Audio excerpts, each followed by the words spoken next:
وفا صاحبہ کا ایک مجموعہ کلام وفا صاحبہ کا اور آ چکا ہے، وفا اور اس زمانے میں، یہ ایک مجموعہ کلام ہے ان کا،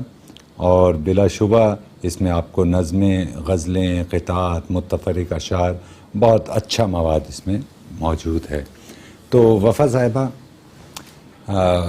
ہم تو بس یہ چاہیں گے، چونکہ آپ بزم شاعری میں آج ہماری مہمان ہیں، تو ہماری دلی خواہش بھی ہے اور ہم آپ سے درخواست گزار ہیں کہ کچھ کلام عطا کیجیے۔ بالکل جی عرض کرتی ہوں۔ ناظرین کرام، آپ دیکھ رہے ہیں پروگرام بزم شاعری۔ ہمارے ساتھ آج بزم شاعری میں موجود ہیں ممتلہ وفا، وہ کچھ ہی پل میں آپ کی سماعتوں تک اور ہماری سماعت تک اپنا خوبصورت کلام منتقل کریں گی۔ جی وفا۔ جی ایک غزل ہے، عرض کرتی ہوں، مطلب ہے کہ ہم تیری طرف اب کبھی دیکھا نہ کریں گے، ہم تیری طرف اب کبھی دیکھا نہ کریں گے، موسیٰ کی طرح دید کو رسوا نہ کریں گے، موسیٰ کی طرح دید کو رسوا نہ کریں گے، اور چپ چاپ تیری بزم میں، چپ چاپ تیری یاد میں تڑپائیں گے دل کو، واہ، چپ چاپ تیری یاد میں تڑپائیں گے دل کو، چپ چاپ تیری یاد میں تڑپائیں گے دل کو، ماتھے پہ شکن ڈال کے بیٹھا نہ کریں گے، واہ واہ واہ واہ، ماتھے پہ شکن ڈال کے بیٹھا نہ کریں گے، واہ، اور اغیار کے گلزار میں ہم بلبلے بیزار، پھولوں کی طرف آنکھ اٹھایا نہ کریں گے، اور قسمت سے کہیں مل بھی گئے ہم تو سرے راہ، قسمت سے کہیں مل بھی گئے ہم تو سرے راہ، ان درد بھری راتوں کا بھی شکوہ نہ کریں گے۔ تھوڑا جو ہے تحت میں تو سناتی ہوں، لیکن ترنم سے تھوڑا سا سنانا چاہتی ہوں کہ دل میں دھنک نظر میں ستارے بکھر گئے، دل میں دھنک نظر میں ستارے بکھر گئے، تم آ گئے تو شام کے گیسو سنور گئے، تم آ گئے تو شام کے گیسو سنور گئے، اور دعویٰ تو سرفروشی کا دنیا کو تھا، مگر دعویٰ تو سرفروشی کا دنیا کو تھا، مگر ہم تھے جو مسکراتے ہوئے دار پر گئے، ہم تھے جو مسکراتے ہوئے دار پر گئے، اور دل کو یقین تھا ٹوٹ کے چاہے گا وہ ہمیں، دل کو یقین تھا ٹوٹ کے دل کو یقین تھا ٹوٹ کے چاہے گا وہ ہمیں، اور چاہت میں اس کی ٹوٹ کے ہم خود بکھر گئے، چاہت میں اس کی ٹوٹ کے ہم خود بکھر گئے، اور اب تک تو ہم نے جھیلا تھا تنہائی کا عذاب، سو یہ ہوا کہ آنکھوں میں ساون ٹھہر گئے، سو یہ ہوا کہ آنکھوں میں ساون ٹھہر گئے، اور ہاتھوں کو اس کے چوم لیا، ہم نے کیا کیا، ہاتھوں کو اسی کے چوم لیا، ہم نے کیا کیا، ہم بے خودی میں حد ادب سے گزر کیا گئے، ہم بے خودی میں حد ادب سے گزر گئے، اور دشمن کو بھی خدا نہ کرے مبتلا عشق، دشمن کو بھی خدا نہ کرے مبتلا عشق، کتنے حواس سے گئے کتنوں کے سر گئے، کتنے حواس سے گئے کتنوں کے سر گئے۔ اور آخری شعر ہے کہ ایک ہم وفا بنا میں وفا عمر کاٹ دی، ایک ہم وفا بنا میں وفا عمر کاٹ دی، اور ایک وہ کہ وعدہ کیا اور مکر گئے، اور ایک وہ کہ وعدہ کیا اور مکر گئے، دل میں دھنک نظر میں ستارے بکھر گئے۔ جی بہت شکریہ۔ تو ایک اور غزل سنانا چاہتی ہوں جی کہ جب بھی گیسو سنوار لیتی ہوں، جب بھی گیسو سنوار لیتی ہوں، ہجری کی شب گزار لیتی ہوں، جب بھی گیسو سنوار لیتی ہوں، ہجری کی شب گزار لیتی ہوں، اور کبھی آواز دیتی ہوں اس کو، کبھی آواز دیتی ہوں اس کو، کبھی خود کو پکار لیتی ہوں، اور پیار سے دیکھتا ہے جب کوئی، پیار سے دیکھتا ہے جب کوئی، اپنا صدقہ اتار لیتی ہوں۔ بہت شکریہ۔ اور جب بھی کوئی مجھے بلاتا ہے، جب بھی کوئی مجھے بلاتا ہے، اور خود کو سنوار لیتی ہوں، اور خود کو سنوار لیتی ہوں، اور تو غم روزگار دیتا ہے، تو غم روزگار دیتا ہے، میں غم روزگار لیتی ہوں، میں غم روزگار لیتی ہوں، اور تو نہیں آتا جب شب وعدہ، تو نہیں آتا جب شب وعدہ، اپنے دل کو میں مار لیتی ہوں، اپنے دل کو میں مار لیتی ہوں، اور اپنے دشمن سے انتقام وفا، اپنے دشمن سے انتقام وفا صرف ایک بار لیتی ہوں۔ بہت اچھے وفا، صرف پھر زحمت ایک بار کیجئے، لیتی واہ واہ، ہوں۔ پھر زحمت کیجئے، اپنے دشمن سے انتقام اپنے وفا۔ دشمن سے انتقام وفا، اپنے دشمن سے انتقام وفا صرف ایک بار لیتی ہوں، جب بھی گیسو سنوار لیتی ہوں، ہجری کی شب گزار لیتی ہوں۔ جی بہت شکریہ۔ اچھے ناظرین کرام، اس وقت آپ دیکھ رہے ہیں پروگرام بزم شاعری، اور ہماری بزم میں مہمان خوبصورت لب و لہجے کی شاعرہ امطلح وفا خوبصورت کلام پیش کر رہی ہیں، خوبصورت گفتگو آپ کی سماعتوں تک منتقل کر رہی ہیں۔ اس وقت ہم جا رہے ہیں ایک وقفے پر، اور وقفے سے دوبارہ حاضر ہو کر شاعری کا سلسلہ یہیں سے جوڑتے ہیں۔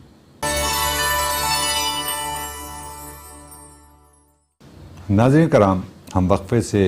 دوبارہ آپ کی خدمت میں حاضر ہو چکے ہیں۔ آپ دیکھ رہے ہیں پروگرام بزم شاعری۔ آج بزم شاعری میں مہمان ہیں خوبصورت لب و لہجے کی شاعرہ امطلح وفا، جو خوبصورت کلام پیش کر رہی ہیں۔ ان سے ہم مختلف موضوعات پر گفتگو بھی کریں گے، اور پھر وہ کچھ ہی عرصہ قبل بیرونی ملک کے دورے سے واپس بھی آئی ہیں، وہاں کے تعلق سے بھی ان سے جانیں گے۔ تو ہم وقفے سے واپس آ چکے ہیں، امطلح وفا ہمارے ساتھ موجود ہیں۔ وفا صاحبہ، خوبصورت کلام آپ نے پیش کیا، اور ہم آپ کے شکر گزار ہیں کہ آپ نے ہماری درخواست کو بہت شکریہ مجدی صاحب۔ تو وفا، آپ یہ بتائیے کہ گزشتہ دنوں آپ کا بیرون ملک جانا بھی ہوا، اور پھر آپ اپنے ملک کے بھی ادبی حالات سے بخوبی واقف ہیں، تو یہاں کے ادبی ماحول میں، یہاں سے مراد پاکستان کے ادبی ماحول کے تعلق سے یا پاکستان کے علاوہ کراچی کے ادبی جو ماحول ہے وہ اور پھر آسٹریلیا کے ادبی ماحول میں آپ نے کوئی نمایاں فرق دیکھا یا کچھ فرق محسوس کرتے ہیں آپ؟ ہاں، فرق تو ایسا کوئی خاص نہیں ہے. وہی شاعر جو یہاں ہیں وہ وہاں بھی ہیں، اور میں سمجھتی ہوں کہ ہم جب یہاں سے وہاں جاتے ہیں تو بہت رسپیکٹ ہوتی ہے ہماری، اور یہ کہ ہمیں مواقع ملتے ہیں کہ مشاعرے، اور وہ اپنے گھروں میں اہتمام کرتے ہیں اور وہاں چھوٹی موٹی تقریبات بھی رکھتے ہیں. کیونکہ ہم تو یہ کہ مشاعرے کے حوالے سے میرا تو جانا نہیں ہوا، لیکن یہ کہ جب وہاں کے اخبارات کے حوالے سے خبریں پھیلتی ہیں تو وہاں سب کی خواہش ہوتی ہے کہ ہمارے گھر ایک محفل ہو جائے. اور یہ محبتیں ہیں ان سب کی. تو پہلے کبھی میرا جانا ہوا تھا، امریکہ گئی تھی، ہیوسٹن، تو وہاں میری ایک بیٹی ہوتی ہیں. جی ہاں، تو وہاں بھی کافی شعراء سے میری ملاقات ہوئی اور وہاں 3-4 مہینے میرے گزارے میں نے. اس کے بعد ہی یہ سلسلہ جو ہے، جب بچے میرے وہاں ہیں تو وہاں جانا آنا میرا رہتا ہے. اور ایسا ہے وجدی صاحب کہ شاید زندگی اب جو رہ گئی ہے وہ سفر کے لیے رہ گئی ہے. میں کراچی میں بہت کم اور باہر ممالک میں کچھ زیادہ ہی رہتی ہوں.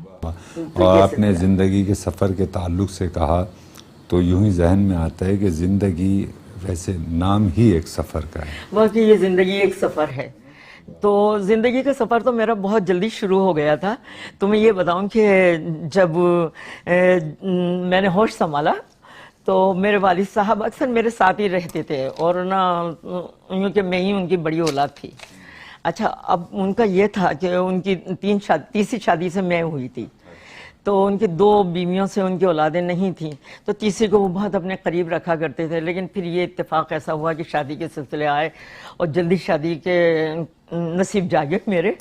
تو میرے والد نے جب بلایا مجھے تو کہنے لگا کہ بیٹا وہ تم تو بہت چاہتی ہو کہ شادی ہو جائے. تو میں نے کہا جی ہاں میں تو بہت چاہتی ہوں. تو کہنے لگے یہ لڑکا جو ہے یہ دیکھو یہ کیسا ہے اور یہ وہ. میں نے کہا لڑکے کو چھوڑیے، بس شادی کر دیجئے. وہ میرے پیروں کی پازیب لے آئے اور ہاتھوں کے کنگن لے آئے. اچھا اچھا. تو اس وقت پھر میرے ابو مجھے دیکھنے لگے کہ اتنی چھوٹی عمر میں کتنی بڑی بات کر رہی تھی. مجھ سے کہنے لگے چلو اگر تم کچھ اچھا سا شعر کہہ سکتی ہو کیا. تو میں نے اس وقت کہا کہ پھول بن کر تباہ ہوگی کلی، پھول بن کر تباہ ہوگی کلی، بن کھلی ہی رہے تو اچھا ہے.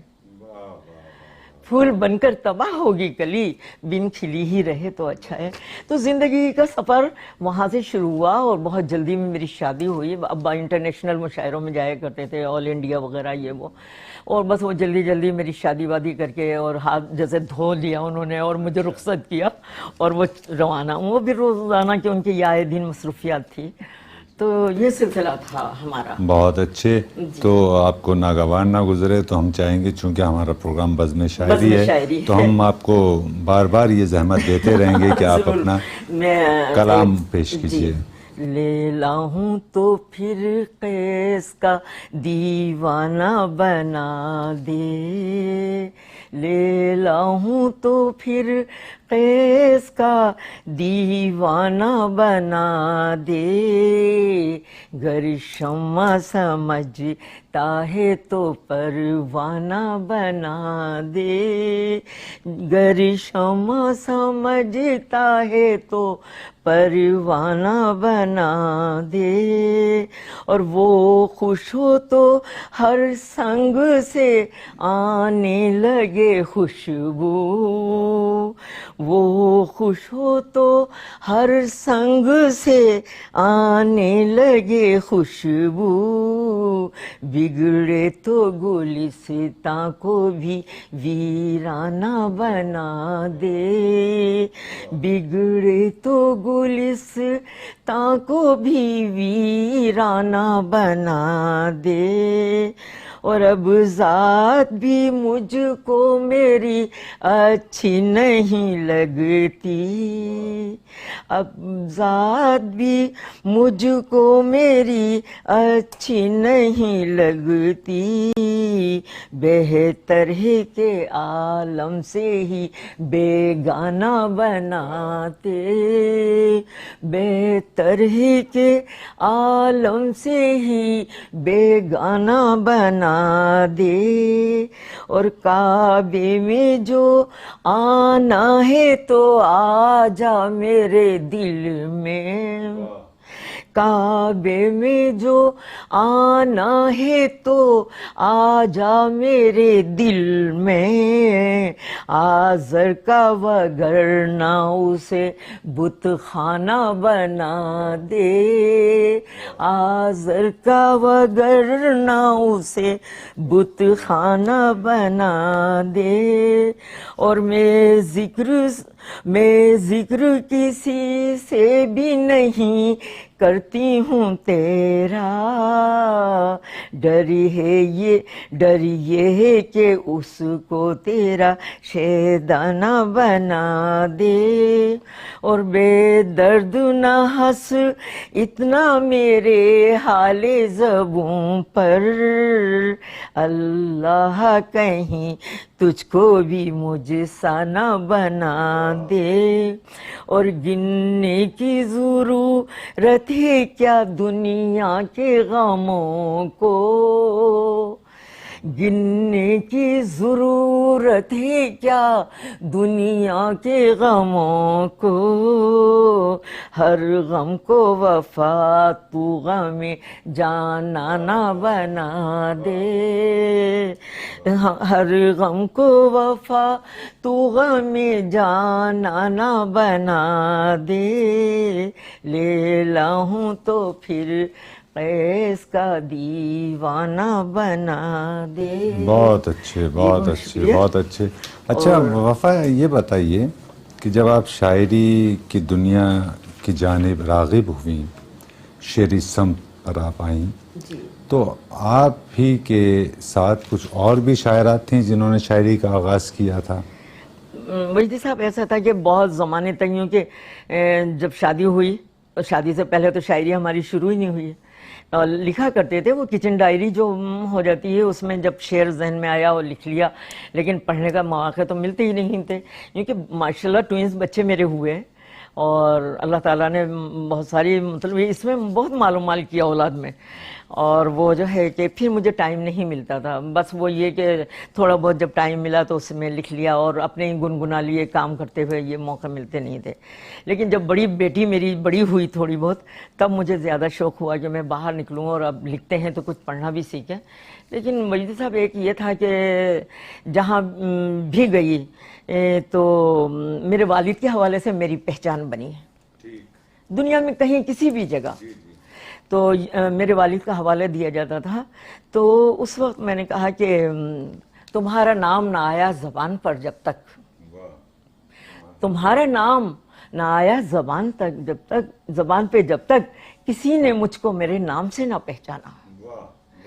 تو پھر میں نے میرے بڑے محترم استاد راغب مراد آبادی صاحب، میرے والد صاحب کا حوالہ ہے کہ ان کے ساتھ بہت وقت گزرا، تو راغب صاحب کے پاس میں گئی اور میں نے کہا کہ عیش صاحب کا اپنی زندگی میں کوئی مجموعہ کلام نہیں ہے، آپ راغب صاحب کوئی ایسا کام کریں کہ ان کی کتاب آئے۔ اور وہ اکثر یہی ہوتا تھا کہ رسول بخش تالپور صاحب میر جو تھے میرے والد کے بہت قریبی دوستوں میں تھے، تو میں نے کہا کہ سارا کلام وہ پڑھ کے ان کے حوالے کر دیا کرتے تھے، اور وہ کہتے تھے عیش صاحب جو ہے نا میں مجموعہ چھپواؤں گا، لیکن اتفاق ہے کہ دونوں ایک ہی سال کے اندر اللہ کو پیارے ہو گئے اور وہ موقع نہیں ملا۔ تو یہ قرض اور ایک فرض کی طرح مجھ پر تھا کہ میں پہلے خود جو ہے شاعرہ کہلاؤں، اس سے پہلے میں والد کا کلام لے آؤں کتاب کی شکل میں۔ بس ایک دھن سوار تھی یہ میرے پاس، بچوں کے بھی مسائل تھے سارے، اسی زمانے میں ہسبینڈ کی ڈیتھ ہو گئی، پھر یہ ہے کہ بہت مشکل ہو گیا میرے لیے گھر بھی اور بچوں کو بھی سنبھالنا، لیکن شوق تو انتہا ہوتی ہے نا، کسی طرح ختم نہیں ہوتا، یہ شاعری ایک جنون ہے، تو یہ ہر حال میں چلتی رہتی ہے۔ تو وہ اس وقت پھر میں نے اس سے جب فارغ ہوئی تو پھر راغب صاحب نے بہت کوشش کر کے اور سارا کلام ان کا اکٹھا کیا، کچھ راغب صاحب کے پاس بھی جمع تھا، تو وہ انہوں نے مجھے دیا اور انہوں نے کہا کہ اب یہ وفا تم جو ہے نا، اس وقت تک مجھے مسز خان کے حوالے سے زمانہ جانتا تھا، کیونکہ ایک چہر بیت ایک حوالہ تھا، ہمارا کلچر تھا، راجستھان سے تعلق ہے میرا، ریاست ٹونک راجستھان، تو وہ بھی میں لے کے چلتی تھی اور اس کی چیئر پرسن تھی، اور بڑے بڑے پروگرام کیا کرتی تھی، مشاعرے بہت بڑے بڑے یہاں کراچی میں کروائے، چہر بیت کے پروگرام، وہ سب اختیار اس زمانے میں میرے ہاتھ میں تھا، کیونکہ بچے بڑے نہیں ہوئے تھے, جو کچھ تھے وہ سب کچھ ہاتھ میں میرے ہی آتا تھا. اب تو ماشاءاللہ وہ سب صاحب اولاد ہیں. تو وہ اور پھر میں اس عمر میں آ گئی ہوں کہ اب یہ کہ کمی کہیں نہ کہیں میں شریک ہو جاتی ہوں, ویسے زیادہ نہیں. تو یہ سلسلہ تھا, اسی میں جب والد صاحب کا کلام مجموعہ آیا روشن ستارہ کے نام سے, اور جی صاحب اتنا بڑا پروگرام آرٹس کونسل میں سجایا گیا کہ میری تو عقل حیران ہو گئی اس وقت یہ دیکھ کر کہ جمیل الدین علی صاحب ہیں, حمایت صاحب ہیں, اور راغب صاحب ہیں, اعجاز رحمانی صاحب ہیں. کوئی نام ایسا نہیں بچا تھا جو نہ آیا ہو, اس لیے کہ یہاں تو مجھے اپنے والد کی سے محبتیں نظر آ رہی تھی. میں تو چیئر کھینچ کر ایک سائڈ میں دور بیٹھ گئی کہ یہ کیسے ہو سکتا ہے کہ میں جمیل الدین علی صاحب کے برابر بھی بیٹھ جاؤں.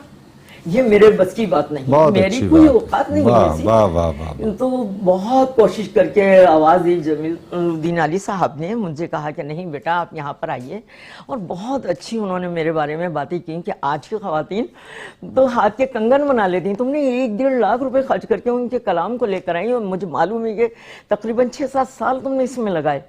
اور یہ کہ آج تم کامیاب ہو گئی ہو, اور آج تمہارا اصل نام جو ہے وہ آج میں بتاتا ہوں. تو راغب صاحب نے کہا کہ امت الحی وفا ہیں, اور ایک ربائی بھی میرے لیے انہوں نے وہاں سنائی کہ میں تو اپنا نام بھی چھپایا کرتی تھی. کہتی تھی نہیں ابھی میں نہیں, جب تک مجھے اللہ تعالیٰ اس قابل نہیں کر دیں گے. تو یہ سلسلے ہیں جناب کہ یہ کہ اللہ نے خواہشات ساری پوری کی. تو وہ جو ایش صاحب کا آپ مجموعہ لے کر آئیں وہ کس نام سے؟ روشن ستارے کے نام سے, وہ ابھی میرے پاس بھی ہے, میں ابھی دکھا دوں گی آپ کو. تو بڑی کامیاب محفل رہی وہ, اور کئی ہفتے تک علی صاحب نے اس پر لکھا اخبار میں, جو جی ہاں وہ جنگ میں کالم لکھا کرتے اس پر ایش صاحب کے حوالے سے لکھا کرتے تھے. تو یہ تھا بس یہی کہ پروردگار نے یہ کام مجھ سے لیا, اور میری ایک یہ بڑی خواہش تھی یہ پوری کی. پھر اس کے بعد میری تیاریاں تو تھیں ہی, تو پھر میں نے کہا کہ اب یہ شوق پورا ہوا ہے, اور میں مشاعروں میں جانے لگی اور پڑھنے بھی لگی. اس کے بعد یہ روشن ستارہ, یہ میری کتاب وفا اور اس زمانے میں, یہ میری کتاب آ گئی. پھر اس کے بعد میرا امریکہ جانا ہو رہا تھا, تو میں اوجھ کمال صاحب سے کہنے لگے اگر 15 دن کے اندر یہ میری کتاب آ جاتی ہے تو میں کتاب لے کے چلی جاؤں گی, اور وہیں میری کتاب کی اوپننگ ہو جائے گی. تو انہوں نے الحمدللہ کہ وہ میری کتاب دوسری جو ہے کہ ہم کے پابند وفا ہیں اب بھی, یہ کتاب آئی. اور اس کے ساتھ اب میں انشاءاللہ تیسری کتاب کی تیاری میں ہوں کہ وہ میں بس جلدی سے آپ تیسرا مجموعہ کلام لے آئیں تاکہ ہم آپ کو دوبارہ زحمت دیں. بہت اچھا. تو وفا صاحبہ آپ میٹھی میٹھی سی گفتگو جو ہے وہ ہماری سماعت تک منتقل کر رہی ہیں, تو ہم آپ سے درخواست گزار ہیں کہ اگر آپ کچھ اشعار پیش کریں, کچھ کلام پیش کیجئے. علم بردار ملت ہم نہ ہوں گے, علم بردار ملت ہم نہ ہوں گے, زمانے کے مسائل کم نہ ہوں گے, زمانے کے مسائل کم نہ ہوں گے, گھٹا بر سے نہ پروائی چلے گی, گھٹا بر سے نہ پروائی چلے گی, تیرے گیسو اگر بر ہم نہ ہوں گے, تیرے گیسو اگر بر ہم نہ ہوں گے, اور مزہ کیا خاک آئے گا سفر میں, مزہ کیا خاک آئے گا سفر میں, اگر راہوں میں پیچ و خم نہ ہوں گے, اگر راہوں میں پیچ و خم نہ ہوں گے, اور خیالوں کے جھروکے بند کر لو, خیالوں کے جھروکے بند کر لو, دلوں کے دل کشا ماتم نہ ہوں گے, اور جنوں کی چشم گر بینا نہ ہوگی، جنوں کی چشم گر بینا نہ ہوگی، نظارے عشق میں پہ ہم نہ ہوں گے، اور محبت دم سے قائم ہے ہمارے، محبت دم سے قائم ہے ہمارے، اڑے گی خاک جب ہم تم ہم نہ ہوں گے، اڑے گی خاک جب تم ہم نہ ہوں گے، اور وفا کو راہ رو منزل بنا لو، وفا کو راہ رو منزل بنا لو، قدم راہ وفا میں ضم نہ ہوں گے، قدم راہ وفا میں ضم نہ ہوں گے، علم بردار ملت ہم نہ ہوں گے، زمانے کے مسائل کم نہ ہوں گے۔ بہت اچھے، دلوں کی الجھنیں بڑھتی رہیں گی اگر کچھ ایسے ہی تھا نا، وہ جی بالکل اسی بہر میں، جی بالکل واہ واہ۔ بالکل صحیح۔ ناظرین کرام، امطلع وفا خوبصورت کلام، خوبصورت ترنم سے آپ کی سماعتوں اور ہماری سماعت تک منتقل کر رہی ہیں۔ اس وقت ہم ایک وقفے پر جا رہے ہیں، وقفے سے دوبارہ حاضر ہو کر امطلع وفا سے کلام سماعت کرتے ہیں۔ ناظرین کرام، آپ دیکھ رہے ہیں پروگرام بزم شاعری، ہم وقفے سے دوبارہ حاضر ہو چکے ہیں۔ ہمارے ساتھ خوبصورت لب و لہجے کی شاعر امطلع وفا موجود ہیں، جو خوبصورت کلام آپ کی سماعتوں تک منتقل کر رہی ہیں۔ آئیے، ہم وقفے سے دوبارہ حاضر ہو چکے ہیں، تو ہم امطلع وفا سے درخواست کرتے ہیں کہ وہ کچھ کلام اور ہماری سماعتوں تک منتقل کریں۔ جی جناب، تو غزل عرض کرتی ہوں جناب۔ جی عرض ہے کہ جو قصر حسیں دل کا ڈھانے چلے ہو، جو قصر حسیں دل کا ڈھانے چلے ہو، سمندر کو صحرا بنانے چلے ہو، جو قصر حسیں دل کا ڈھانے چلے ہو، سمندر کو صحرا بنانے چلے ہو، اور جو ان کی انا کو جھکانے چلے ہو، جو ان کی انا کو جھکانے چلے ہو، تو خود اپنی ہستی مٹانے چلے ہو، اور اگر تم انہیں بھول جانے چلے ہو، اگر تم انہیں بھول جانے چلے ہو، تو انگلی سے ناخن چھڑانے چلے ہو، تو انگلی سے ناخن چھڑانے چلے ہو، اور لگاؤ نہ قدغن گلوں کی ہنسی پر، لگاؤ نہ قدغن گلوں کی ہنسی پر، بیچاروں پہ کیوں مسکرانے چلے ہو، بیچاروں پہ کیوں مسکرانے چلے ہو،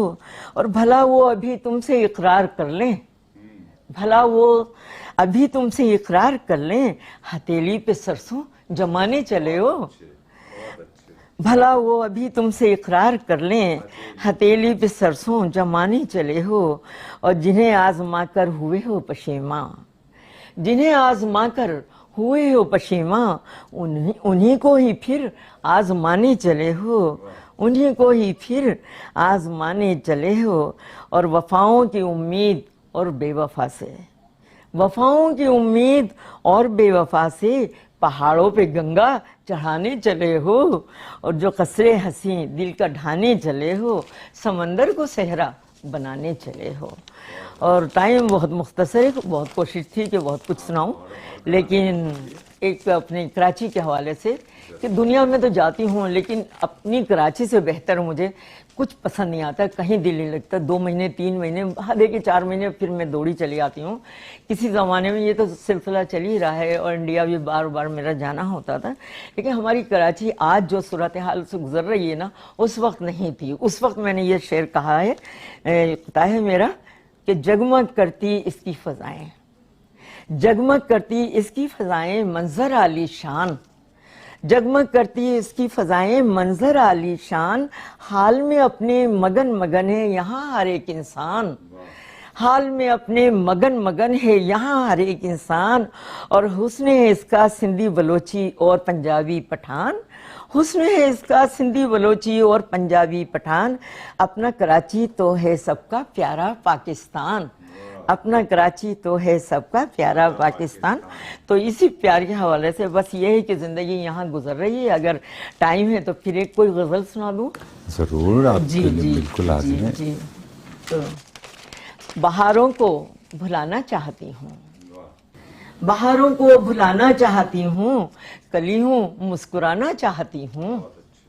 بہاروں کو بھلانا چاہتی ہوں، کلی ہوں مسکرانا چاہتی ہوں، اور تیرے سازے بدن پر آج کی شب، تیرے سازے بدن پر آج کی شب میں کوئی گیت گانا چاہتی ہوں، میں کوئی گیت گانا چاہتی ہوں، اور معافی دے رہی ہوں آج سب کو، معافی دے رہی ہوں آج سب کو، میں گرتوں کو اٹھانا چاہتی ہوں، میں گرتوں کو اٹھانا چاہتی ہوں، اور اپنی یاد کے پتھر نہ پھینکو، تم اپنی یاد کے پتھر نہ پھینکو، میں جذبوں کو سلانا چاہتی ہوں، اور تمہارے پیار کی باہوں میں آ کے میں سب کچھ بھول جانا چاہتی ہوں، تمہارے پیار کی باہوں میں آ کے میں سب کچھ بھول جانا چاہتی ہوں، اور تمہاری یاد میں تعزیز تو یوں ہی، تمہاری یاد میں تعزیز تو یوں ہی چراغوں کو جلانا چاہتی ہوں، اور تمہاری طرز پر اب انتقاماً، تمہاری طرز پر اب انتقاماً وفا بدنام کرنا چاہتی ہوں، وفا بدنام کرنا چاہتی ہوں، بہاروں کو بھلانا چاہتی ہوں، کلی ہوں مسکرانا بہت چاہتی اچھے، ہوں۔ بہت اچھے۔ شکریہ جی۔ وفا صاحبہ، بہت شکریہ آپ کا کہ آپ بزم شاعری میں تشریف لائیں اور آپ نے اپنا خوبصورت کلام، اپنی خوبصورت گفتگو ہماری سماعت اور اپنے چاہنے والوں، آپ سے جو محبت کرتے ہیں، آپ کی شاعری سے محبت کرتے ہیں، ان تک آپ نے اپنا گفتگو اور اپنا کلام پہنچایا۔ ہم آپ کا شکریہ ادا کرتے ہیں۔ پروگرام اپنے اختتام میں پہنچ رہا ہے، لیکن میں اپنے احباب کے لیے کچھ کہنا چاہ رہی ہوں کہ میرے لیے سبھی لوگ ہیں لائق تعظیم، میرے لیے سبھی لوگ ہیں لائق تعظیم، ہر اہل علم کا میں احترام کرتی ہوں، ہر اہل علم کا میں احترام کرتی ہوں، میں ورثہ دار ادب ہوں، وفا ہے نام میرا، میں ورثہ دار ادب ہوں، وفا ہے نام میرا، مجھے ہے فخر کہ میں بنت ایشٹوں کی ہوں۔ بہت اچھے، بہت اچھے، بہت اچھے۔ ناظرین کرام، آپ سماعت کر رہے تھے امتلائی وفا سے خوبصورت گفتگو، خوبصورت کلام۔ پروگرام اپنے اختتام کو پہنچتا ہے۔ اپنے میزبان قیصر وجدی کو اجازت دیجیے۔ آئندہ ایک نئے مہمان کے ساتھ آپ کی خدمت میں حاضر ہوں گے۔ اللہ حافظ۔